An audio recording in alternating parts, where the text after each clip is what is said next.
ছুটি দিয়ে দিলে খুব ভালো হতো। ছেলেমেয়েরা অনেক দূরে যাবে, ছাতা আনেনি কেউ। তোমাকে বৃষ্টি হবে না। খাস ইন্দ্রদেবের অফিসের হেড কেরানিও এতটা আত্মপ্রত্যয়ের সুরে কথাটা বলতে দ্বিধা করতেন বোধহয়, কিন্তু সকলেই জানে মুরলী মুখুর্জের পণ্ডিত্যের সীমা পরিসীমা নেই। আবহাওয়া তত্ত্বটি তার নখ দর্পণে।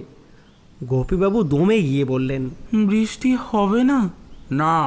কেন স্যার? বেশ মেঘ করে এসছে তো। মেঘের আপনি কি বোঝেন? ওকে বলে টাল মেঘা। ও মেঘে বৃষ্টি হবে না। আমিও পাশের শিক্ষকদের বিশ্রাম কক্ষে বসে একটুখানি রেস্ট নিচ্ছিলাম। তা জানলা দিয়ে মেঘটা দেখতে পাই এবং আসন্ন সম্ভাবনাতে পুলকিত হয়ে উঠেছিলাম। মুরলী মুখুর্জের নিঘাত রায় শুনে আমি তাড়াতাড়ি বাইরে এসে বললাম, হ্যাঁ স্যার, বৃষ্টি হবে বলেই মনে হচ্ছে। কিন্তু টাল মেঘা, মেঘ